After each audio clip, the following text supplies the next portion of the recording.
Muy bien.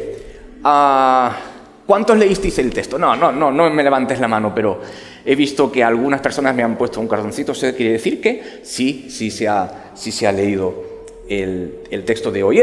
Vamos a hablar sobre... No he sido muy... se oye raro, o soy yo. Vale, sigo. No es muy ideal, me he copiado de la Reina Valera, la higuera estéril, pero tampoco me importa poner un texto llamativo, ¿no? Un anuncio llamativo, ¿no? Sino algo que todos conozcamos y que sepamos de lo que más o menos va el tema de hoy, ¿no? Quiero que me acompañes, si tienes tu Biblia. Ahora, te voy a dar una recomendación. Hazlo si quieres, si no quieres no pasa nada. Pero te voy a dar una recomendación. ¿Por qué me gusta traer Biblia física? No pasa nada si no traes Biblia física, pero a mí me gusta porque cuando abro veo el contexto. Con un teléfono no se puede ver, pues es reducido, solamente los caracteres que tenga tu pantalla. Si es una pantalla más grande, pues más, ¿no? Pero a mí me gusta más ver el contexto. Entonces, si quieres, y si te gusta ver el contexto, pues trae tu Biblia física. Es una recomendación, un consejo que te doy. ¿Por qué? Porque hoy vamos a ver contexto. Entonces, me gustaría que abrieras tu Biblia en el Evangelio de Mateo, capítulo 21, los 22 versículos, del 1 al 22, ¿vale? Y dice así, cuando se acercaron a Jerusalén y llegaron por Betfagé al monte de los Olivos, yo estoy leyendo la Biblia textual, a lo mejor es un poquito diferente a la que tú tienes, ¿bien? Al monte de los Olivos, que Jesús envió a 2 discípulos, diciéndoles: id a la aldea que está enfrente de vosotros y enseguida vais a hallar una asna atada y un pollino con ella. Desatadla y traédmelos. Y si alguien os dice algo, le vais a decir que el Señor los necesita y que enseguida los enviará, los devolverá. Y esto aconteció para que se cumpliera lo dicho por el profeta cuando dice: decida la hija de Sión, he aquí tu rey viene a ti, manso y sentado sobre un asna y sobre un pollino, hijo de bestia de carga. Y los discípulos fueron e hicieron pues tal como Jesús les mandó. Y trajeron el asna y el pollino y pusieron sobre ellos sus mantos y Jesús se sentó encima. Y la mayoría de la gente extendió sus mantos en el camino y otros cortaban ramas de los árboles y las tendían en el camino. Y las multitudes que iban delante y detrás de él gritaban diciendo: Hosanna al Hijo de David, bendito el que viene en el nombre del Señor, Hosanna en las alturas. Y cuando Jesús entró en Jerusalén, toda la ciudad se conmovió diciendo: ¿pero quién es este? Y las multitudes decían: este es el profeta Jesús, el de Nazaret de Galilea. Entonces Jesús entró en el templo y echó a todos los que vendían y compraban en el templo y volcó las mesas de los cambistas y los asientos de los que vendían palomas. Y les dijo: está escrito, mi casa será llamada casa de oración, pero vosotros la estáis haciendo cueva de ladrones. Y se le acercaron en el templo los cojos y los ciegos y los sanó. Pero los principales sacerdotes y los escribas, viendo las maravillas que hizo y a los niños que aclamaban en el templo diciendo: Hosanna al Hijo de David, se indignaron y le dijeron: ¿es que no oyes lo que estos dicen? Y Jesús les dijo: sí, vosotros nunca habéis leído de la boca de los niños y de los que maman perfeccionaste la alabanza. Y dejándolos, salió fuera de la ciudad a Betania y pasó la noche allí. Y al subir a la ciudad a la mañana siguiente, Jesús tuvo hambre y viendo una higuera sola junto al camino fue hacia ella, pero no halló nada, sino solo hojas. Y Jesús le dijo a la higuera: nunca jamás nazca de ti fruto. Y al instante la higuera se secó. Y al verlo los discípulos se maravillaban diciendo: ¿pero cómo es posible que se acaba de secar la higuera? Y respondiendo Jesús les dijo: de cierto os digo que si tenéis fe y no dudáis, no solo vais a hacer esto de la higuera, sino que aun si a este monte dijerais: quítate y échate en el mar, será hecho, y todo cuanto pidáis en oración, creyendo, lo recibiréis. Hasta aquí el texto de hoy. No voy a hablar sobre estos 2 últimos versículos sobre la oración. Otro día quizá algún hermano o incluso yo podríamos hablar sobre esto. No es lo que hoy me interesa, sino que hoy me interesa hablar sobre por qué Mateo incluye Por eso digo contexto. ¿Por qué Mateo incluye entre los versículos 1 al 17 y de los versículos 23 al 27, que continúa, en los versículos 23 y 27 continúa relatando lo que Jesús nuevamente está haciendo cuando llega al templo? ¿Por qué Mateo incluye este suceso de la higuera? Y esto tiene mucho que ver con la intención que el evangelista tiene con su libro, con su evangelio. Un poco de contexto, ¿vale? A partir del capítulo 1 ya está llegando el último tiempo de Jesús. Está entrando en lo que se denomina la semana de pasión de Jesús, ¿no? O sea, dicho de otra forma, está entrando en donde Jesús va a sufrir. Jesús va directo a la cruz. Y en esa semana de pasión, como se le ha llamado, van a suceder ciertas cosas. Pero, ¿qué ha pasado? Que Jesús ya ha estado haciendo ese ministerio, que Jesús ya ha estado sanando a personas, que Jesús ya ha estado abriendo vista a los ciegos, Jesús ya ha estado sanando a leprosos, Jesús ya ha estado empoderando a la mujer, Jesús ya ha estado hablando en contra de la religiosidad, Jesús ya ha estado haciéndose notorio en aproximadamente unos 3 años de ministerio. Los discípulos ya han visto a Jesús. Los discípulos han aprendido sobre la fe, han aprendido sobre tantas anécdotas, sucesos, historias. Los discípulos ya están preparados para continuar ellos camino. De hecho, Jesús les dijo: mayores obras haréis ustedes que yo. No se estaba refiriendo a milagros, se estaba refiriendo a la misión de Dios. Era la misión de Jesús: ustedes van a hacer más cosas que yo. O sea, lo que Jesús había encaminado a los discípulos, pero Israel había visto. Como algunos fariseos, cuando se acercaban a Jesús, recuerda que algunos fariseos, que eran enemigos de Jesús, se acercaban a él y decían: Rabí, en verdad sabemos que vienes de Dios, porque es que nadie puede hacer las obras que tú haces si no está Dios con él. Eso fue Nicodemo. Otros fariseos y otros saduceos y otras sectas que había por ahí reconocían el poder de Jesús, pero no lo achacaban a Dios, sino a Satanás.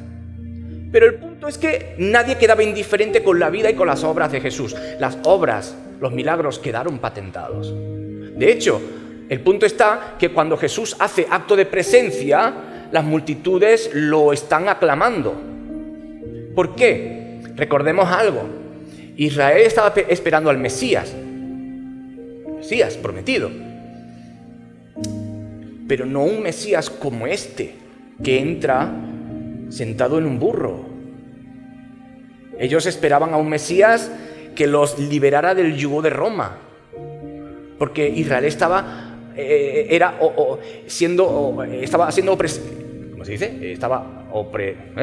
oprimido, exacto, gracias, estaba oprimido por Roma.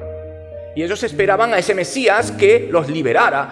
Claro, ¿qué ha pasado? Que la sociedad estaba muy dividida en pensamiento. Unos decían: este es el profeta, y otros decían: pero ¿quién es este? Y otros decían: lo vamos a hacer el rey, y otros decían: no, este es de Satanás. La sociedad estaba polarizada con Jesús. Y había una parte de la sociedad que lo quería hacer rey, porque decían: este da de comer, este tiene poder, este levanta al ciego, este levanta al cojo, este nos va a resolver nuestra vida, vamos a hacerlo rey. Pero era como algo muy extraño, porque un rey viene poderoso, cabalgando sobre un jinete bello, grande, ¿no? Sin embargo, viene en un pollino. Qué paradójico. Y entonces Jesús entra en el templo. Esto es una maqueta de lo que he podido encontrar. Me gusta mucho. Para quien no lo sabe, esto ya no existe, ¿vale? solamente queda un muro que se llama el Muro de las Lamentaciones. Pero esto es una maqueta muy fiel a lo que sería el templo que se destruyó en el año 70 bajo el control de Tito. Entonces tendrían que subir por este camino que se puede ver hacia acá y entraban a lo que es el patio. Aquí lo vamos a ver un poco mejor. Entran por ese camino que estaba por acá y todo esto estaba lleno de personas y lleno de lo que dice el texto, de los que vendían palomas, corderitos, los animales para el sacrificio, de los que cambiaban la moneda. Y Jesús, entrando por acá, viendo a todos esos, se indignó. ¿Pero por qué se indignó? Bueno, Jesús dice, versículo 13, mi casa será llamada casa de oración, pero vosotros la habéis estado haciendo de ella una cueva de ladrones. Ahora, para entender por qué Jesús volcó las mesas, usó violencia. Esto a muchas personas no les gusta escucharlo porque hemos diseñado un Jesús oveja, un Jesús ternero, un Jesús que Jesucito de mi vida, eres niño. A ver quién se lo sabe. Jesucito de mi vida, eres niño como yo, que te doy mi corazón. Tómalo. Toma eso. Nuestra tradición nos ha mostrado como un Jesús débil, manso, tontorrón, oveja. Pero Jesús no es así. Claro. Jesús se llenó de ira y volcó las mesas con violencia. Sí, con violencia, porque usó un látigo. ¿Pero por qué? ¿Por qué hace esto Jesús? Tenemos que entender un poco el contexto, porque el templo fue diseñado para la vivencia de Dios.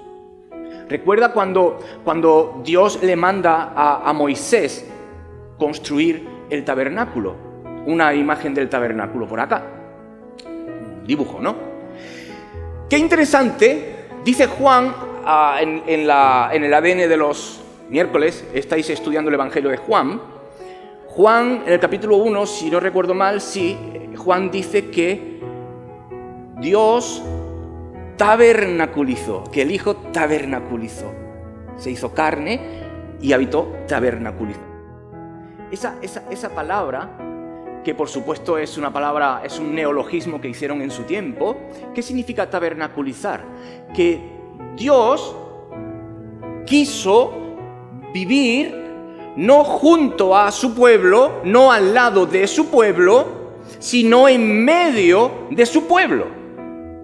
No es lo mismo vivir al lado de que vivir en medio de. Es decir, no es lo mismo vivir al lado de tu vecino, en la puerta, en la pared, que tu vecino está allá. No es lo mismo vivir al lado, tú vives al lado, pero tú no sabes nada de tu vecino, no sabes cómo vive tu vecino, no sabes cómo... nada. Que vivir dentro de la casa de tu vecino donde ves todas las cosas.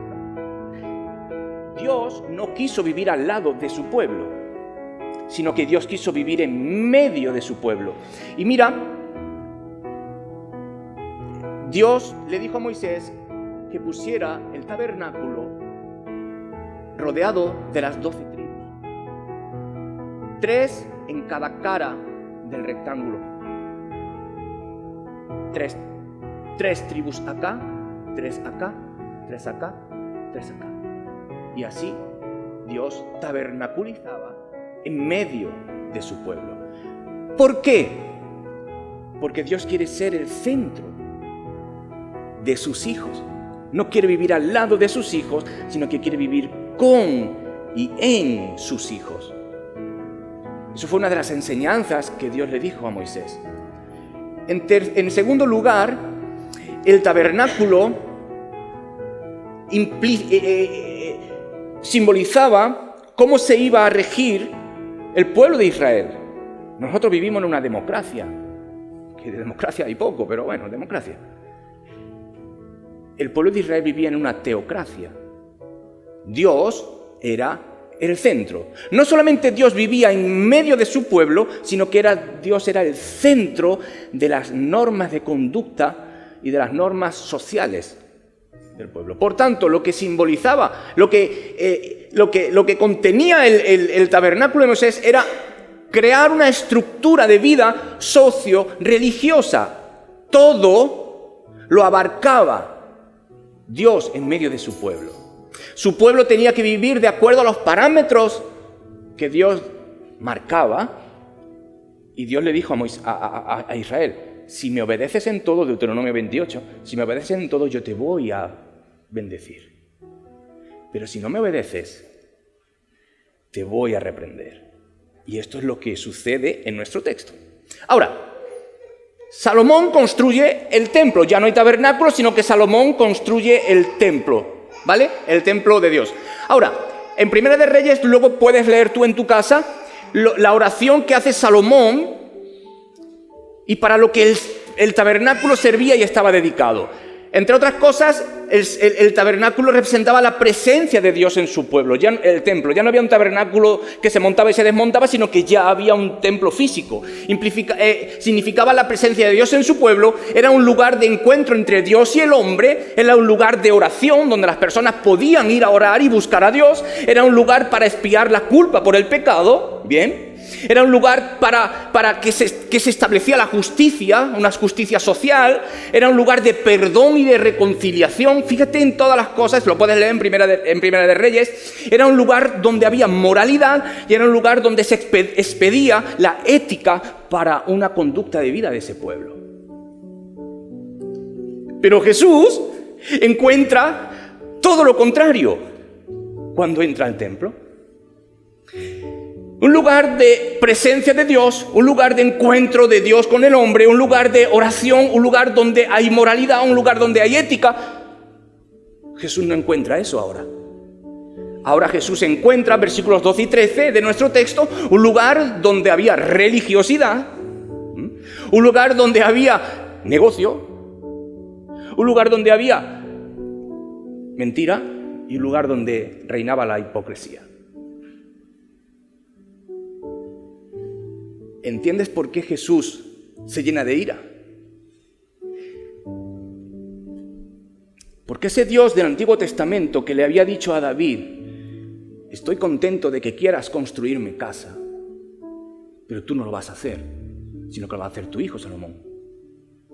Ese Dios que le dijo eso a David y ese Dios que estuvo complacido con Salomón es Jesús en el Nuevo Testamento.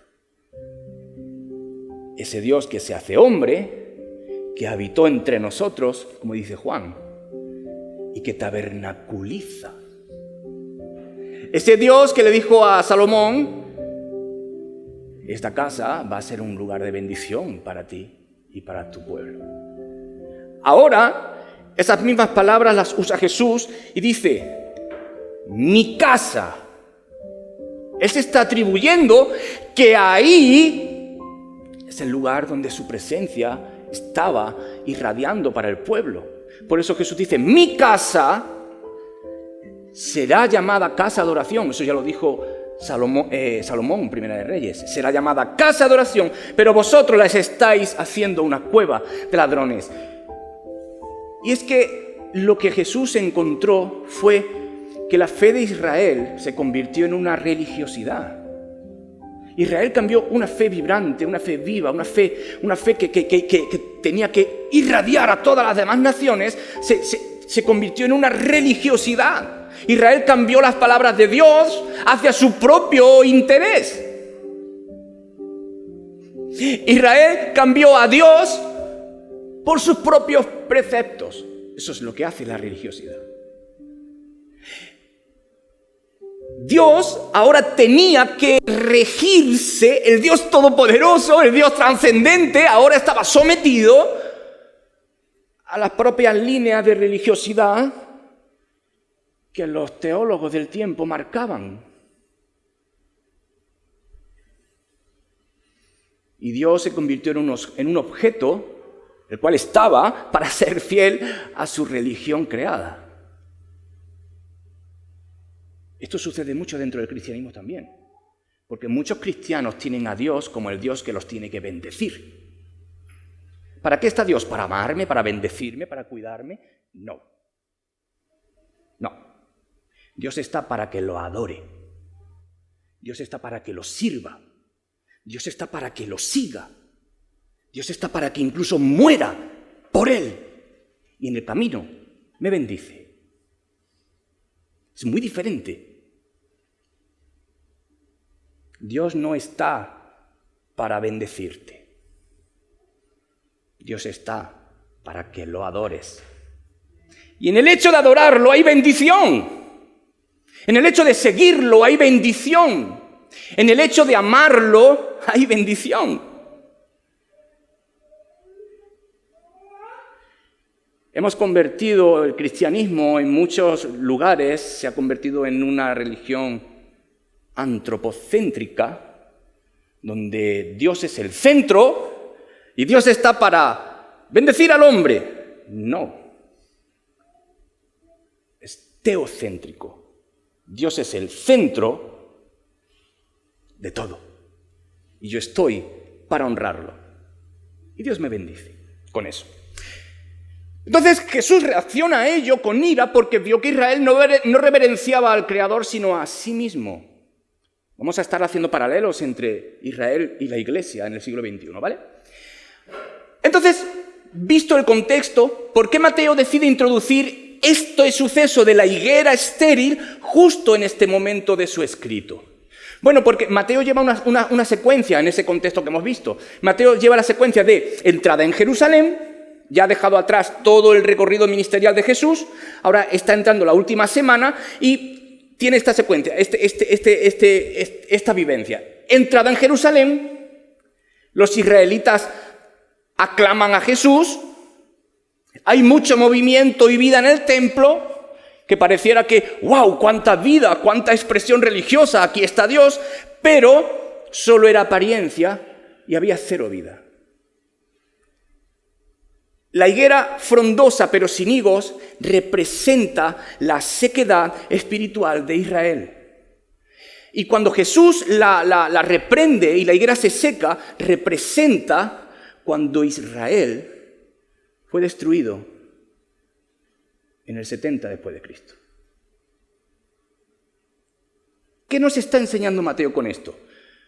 Pues que la falta de fruto conduce al juicio. Y esto Jesús lo dijo en alguna ocasión también. Jesús dijo, ¿por qué me llamáis Señor, Señor? Y no hacéis lo que yo os mando. Era como algo paradójico. A ver, ustedes me están diciendo que soy su Señor, sin embargo, no me obedecen. O sea, ¿cómo es el chiste? ¿No? Diría Jesús hoy. ¿Cómo es el chiste? Si soy tu Señor, me debes seguir, me debes honrar, me debes reverenciar, me debes obedecer. Pero ¿cómo es esto? La falta de fruto conduce al juicio. Entonces, ¿qué implica esta escena para la Iglesia? ¿Qué implica esta escena para nosotros, la Iglesia del siglo XXI? ¿Qué implica? Bueno, en primer lugar, que la misión de Dios pasa del Israel físico al Israel espiritual, que es la Iglesia. ¿Vale? Entonces, comienza el tiempo de la Iglesia. Y por tanto, como comienza el tiempo de la Iglesia, tiene que comenzar la Iglesia a producir fruto. ¿Tiene sentido, verdad? Bien, mira esto. Una breve línea de tiempo desde que comenzó la Iglesia primitiva hasta nuestros días, la Iglesia del siglo XXI. Para aquellos que pues están un poquito pegados de historia, vamos a resumir mucho, ¿vale? Pero esto lo puedes encontrar en cualquier libro de historia del cristianismo. Y sería, de hecho, te animo a que lo puedas leer porque es muy revelador y apasionante, a la vez triste, pero a la vez también apoteósico lo que Dios ha hecho con la Iglesia a través de los siglos. Cuando comienza la Iglesia, cuando Jesús se va y los discípulos comienzan la misión de Dios, durante los 3 primeros siglos, todo es una aproximación, ¿vale? La Iglesia vive en persecución. Pero no es que la iglesia viva en persecución. Quiero hacer una puntualización más. Es que la iglesia nació en persecución. La iglesia nace en persecución y la iglesia crece en persecución. Es muy interesante que durante los 3 primeros siglos de persecución de la iglesia crece. La iglesia crece. La iglesia comienza a estancarse cuando la iglesia se institucionaliza. 450 después de Cristo, Constantino institucionaliza la iglesia. La iglesia que fue perseguida por Roma durante 300 y pico años, una iglesia perseguida, una iglesia que crece en medio de esa persecución, ahora Constantino la institucionaliza y Roma se cristianiza. Ya no hay persecución y ahora la iglesia se estanca. Y es interesante que la iglesia pasa de ser una iglesia perseguida a una iglesia perseguidora.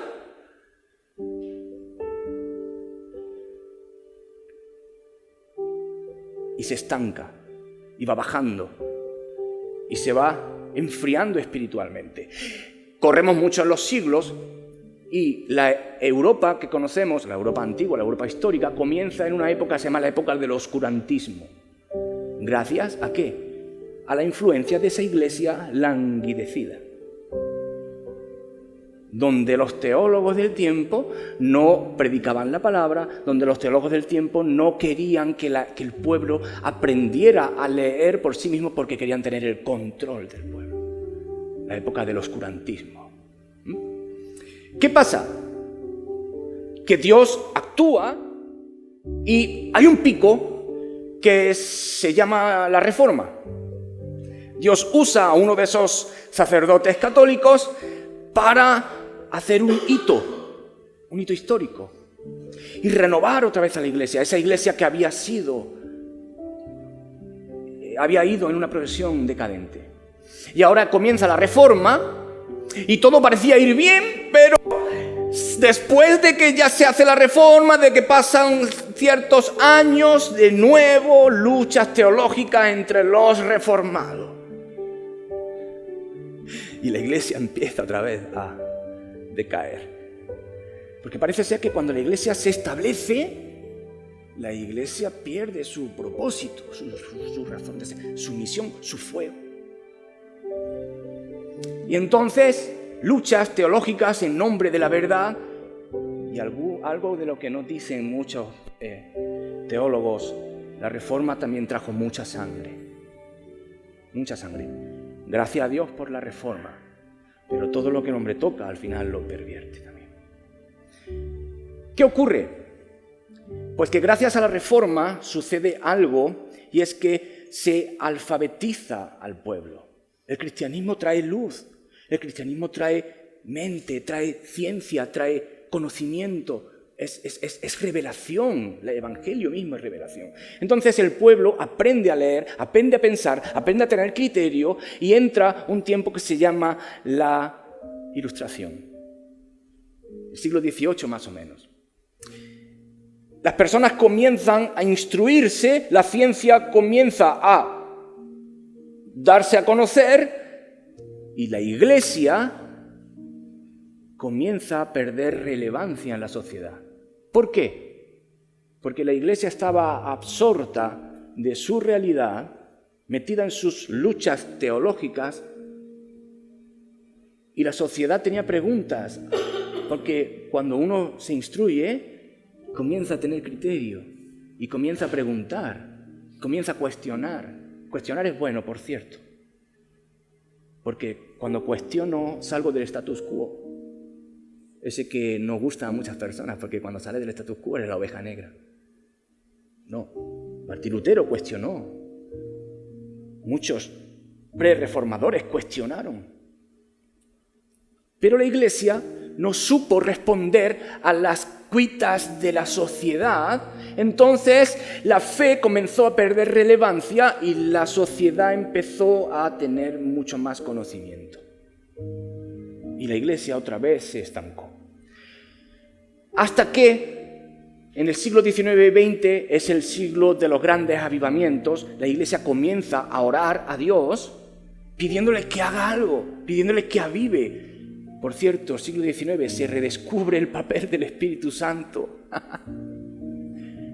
1905. Tantos siglos sin haber entendido el papel del Espíritu Santo. Y se redescubre. Y comienza una revolución misionera. Hay grandes avivamientos y hay otro pico de la iglesia. Y la iglesia comienza otra vez a salar la sociedad. Y hoy estamos en el siglo XXI. El siglo XXI de la iglesia. Y la iglesia tiene que comenzar a cuestionar su tiempo y a preguntar en qué momento de la historia estamos viviendo. Y bueno, estamos viviendo en el siglo del hedonismo, estamos viviendo en el siglo del materialismo, estamos viviendo en el siglo donde lo importante es el sentimiento más allá de que sea verdad o no. Da igual si es verdad o no, lo que quiero es sentirlo. Me da igual si no es real, pero lo quiero sentir. Y como lo quiero sentir, me conformo con eso. Es el siglo de, como diría Agustín Laje, de los idiotas. No te cabres conmigo, lo dice Agustín Laje. Es el siglo del idiotismo. ¿Dónde hemos cambiado la verdad sólida por algo que si lo siento y es mentira me da igual? Si me hace sentir bien, es mi verdad. ¿Esto es posible? Sí, ahí está la iglesia. Hoy estamos viviendo ahí. Es el siglo donde la historia del pensamiento humano no importa. Los grandes metarrelatos no importan, los desechamos porque nosotros estamos queriendo hacer nuestra propia historia. Y desechamos todo lo que nos han contado, como si no existiera. Como me dijo alguien, yo estuve ahí, me rompió el esquema, pero yo estuve ahí para saber si existió. Amigo, tienes historia, tienes libros. Bueno, pero eso son palabras. O sea que eres una palomita de maíz que sales así, es combustión espontánea y no tienes una historia. Hoy es el momento donde todo se ha roto. Si yo no lo he vivido, no me lo creo. Me creo lo que construyo. Sea verdad o mentira, me hace sentir bien. Ahí es donde estamos viviendo. Un momento de languidecimiento académico. Hoy la gente ya no cree en los maestros. ¿Tú dices maestro qué? Me lo dirás tú. Pero yo digo también. Eso lo tienes en YouTube, eso lo tienes en todos lados. Hay una revolución de idiotas. De nuevo, no te enfades con esto, que no es una mala palabra. Idiota es alguien que no es sabio, ¿vale? Que creemos que idiota siempre es una palabra fea, que no tiene una connotación académica, ¿vale? Y la fe ha caído. Y la espiritualidad ha subido. Y tú dices, ¡ay! ¿Cómo es eso? ¿Que la fe ha caído, la espiritualidad ha subido? Sí. La fe en Dios ha caído.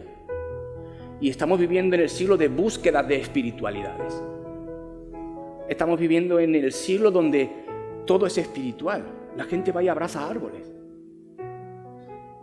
Sí, incluso algunos se han casado con árboles. La gente busca espiritualidad por todos lados, pero su propia verdad. ¿Qué ha pasado? Que se han movido los cimientos, las estructuras del pensamiento. Y ahí está viviendo la iglesia. Ahí estamos viviendo cada uno de nosotros. Ahí está la iglesia plantada. Y la iglesia tiene que entender cómo piensa, cómo actúa, cómo habla, cómo su sociedad. Para poder tener interactuación con ello, para poder interactuar, para poder convivir, para poder permearlo. Pero si no sabemos cómo lo vamos a hacer.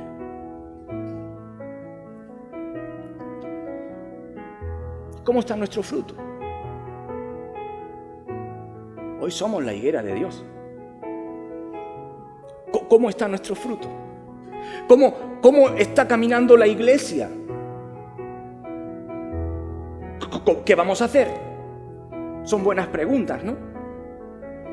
Voy a terminar con algunos puntos que considero que podríamos tener en cuenta.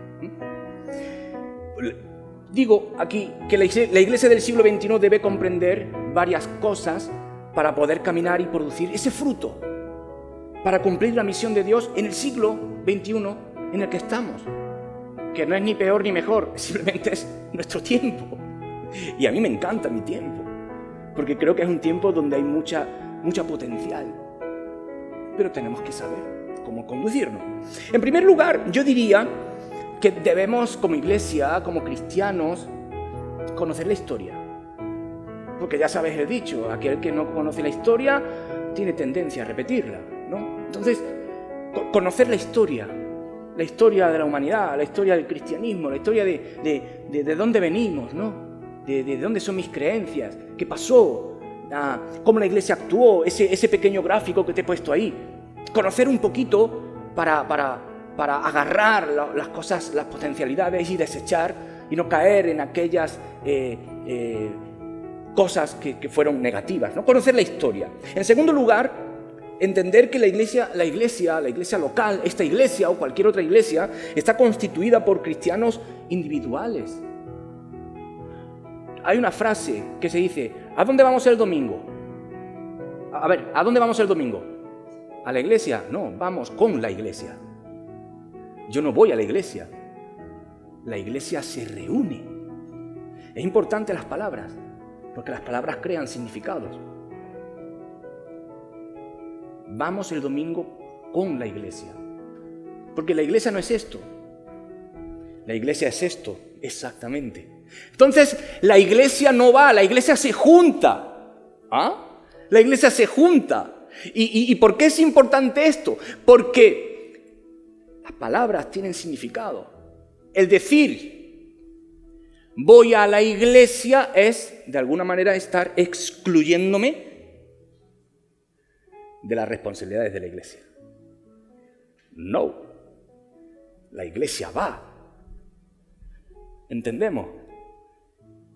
Porque la iglesia la formamos nosotros. Y cuando entendemos eso, entendemos que cada uno de los cristianos que componen la iglesia tienen responsabilidades, porque son parte de la iglesia, son la iglesia. ¿Bien? Entonces,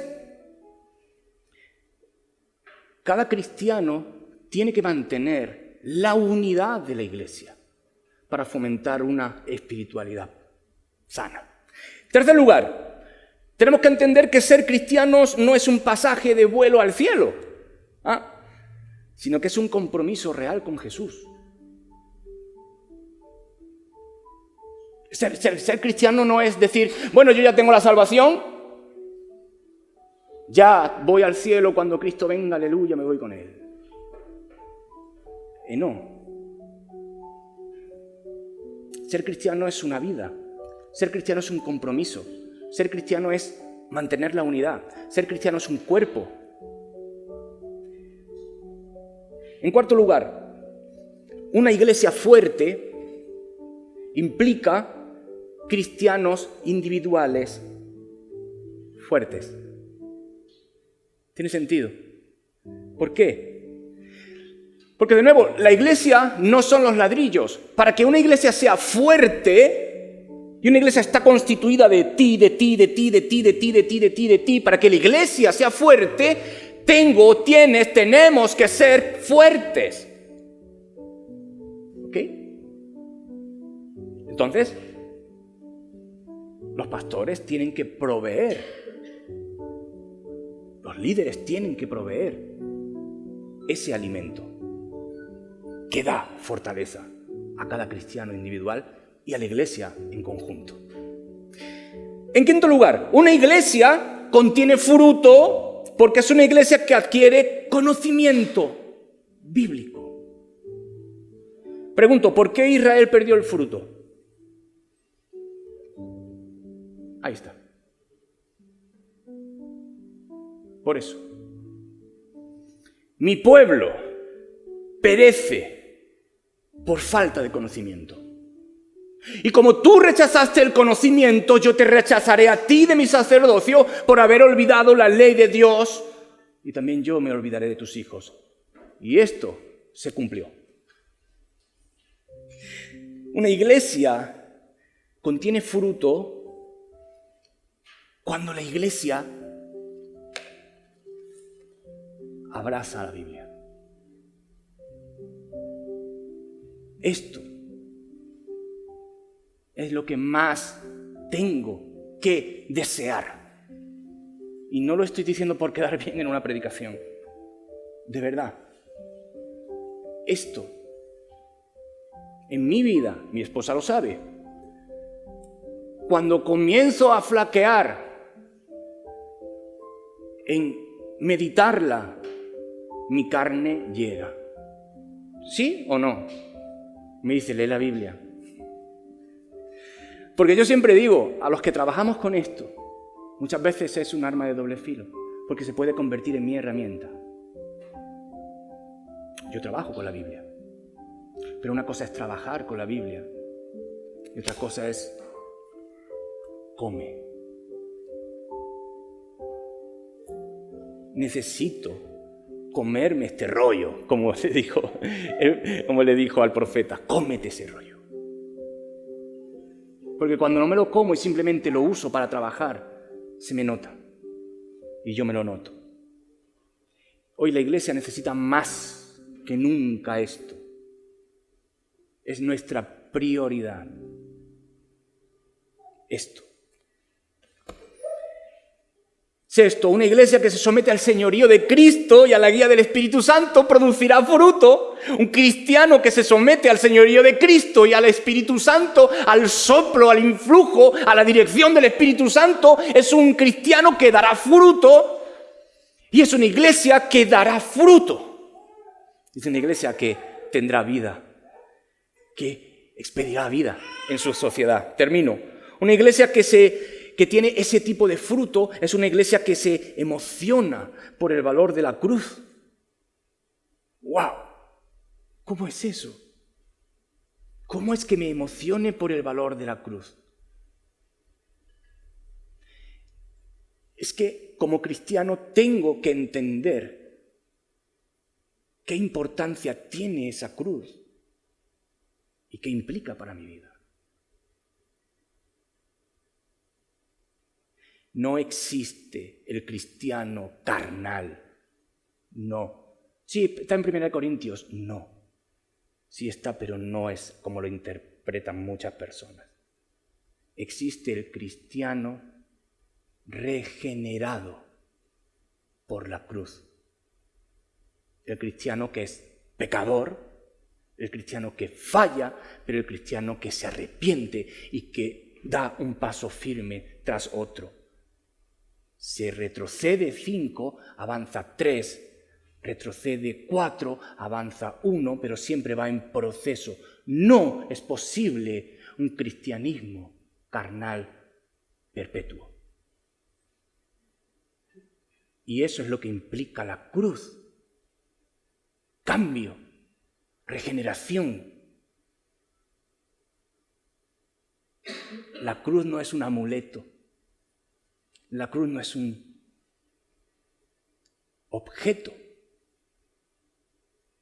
La cruz no es como ese Dios Santa Claus que está para darme lo que yo quiero, lo que yo necesito. No. La cruz está para darme vida y para darme unión con el Padre. Por tanto, una iglesia que se emociona, una iglesia que llora por lo que significa la cruz, porque clavaron a mi maestro y yo debería haber estado ahí. Y por último, una iglesia que tiene fruto es una iglesia que ama profundamente la Biblia, porque en ella escucha la voz de Dios. ¡Oh, cuán dulces son tus palabras! Más dulce que la miel. Las deseo todo el día, decía el salmista, ¿verdad? ¡Wow! ¿Y qué puede producir todo esto? Va a producir un fuerte amor por Dios, un deseo intenso de hacer la voluntad de Dios. no satisfacer los deseos de mi carne, como dice Gálatas 5. Quiero terminar con esta lectura, Gálatas 5. Digo pues, dice Pablo, andad en el Espíritu.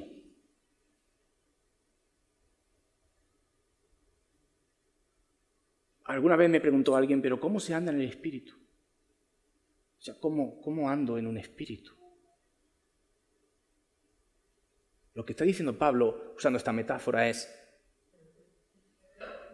que tu vida, o sea, la palabra griega es peripateo, es peri de periferia, andar en toda la periferia significa esa palabra, andar en el Espíritu significa peripateo, anda en toda la periferia de la voluntad de Dios, de lo que Dios ha dicho para tu vida. No te salgas de ahí. Porque en cuanto que me salgo de ese perímetro, de lo que Dios ha dictaminado, de lo que Dios ha dicho que es correcto, voy a estar andando en mi propio perímetro. Y entonces ahí es lo que me pasa y mi esposa dice, camina otra vez en el Espíritu. Porque cuando salgo de ahí, empiezo a vivir yo. ¿Entiendes? Empieza a vivir tú. Por eso Pablo dice, andad en el Espíritu.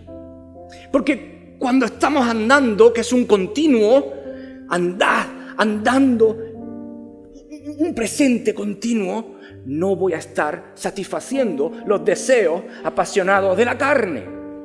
Y dice, porque la carne tiene deseos contrarios al Espíritu y el Espíritu tiene deseos contrarios a la carne y estos se oponen entre sí para que no prosigáis haciendo lo que vosotros deseáis, sino que hagáis lo que el Espíritu desea que hagáis. Si sois guiados por el Espíritu, no estáis bajo la ley. Y evidentes, dice, son las obras de la carne. ¿Cuáles son? Fornicación, impureza sexual, lascivia, idolatría, hechicería, hostilidades, contiendas, celos, enojos, rivalidades, disensiones, herejías, envidias, borracheras, orgías y cosas semejantes a esta. Tú dices, no, querido, no, esto no sucede aquí. Te sorprendería saber cuántas personas que van a la iglesia están anclados a la pornografía.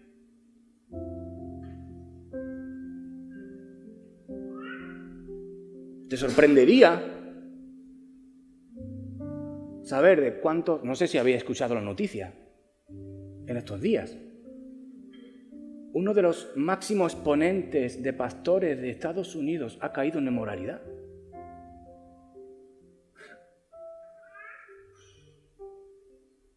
No, querido, pero eso no pasa aquí. Bueno. ¿Qué tal idolatría? No, pero yo no soy católico. No, pero idolatría no es solamente eso. Idolatramos muchas veces el billete, el euro.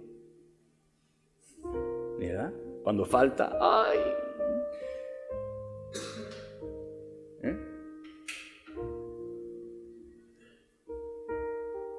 Hostilidades. ¿Pasa eso? No. Rencores, celos, enojos, rivalidades. Eso son obras de la carne. Y Dios está diciendo, Jesús está diciendo, tenéis que producir frutos.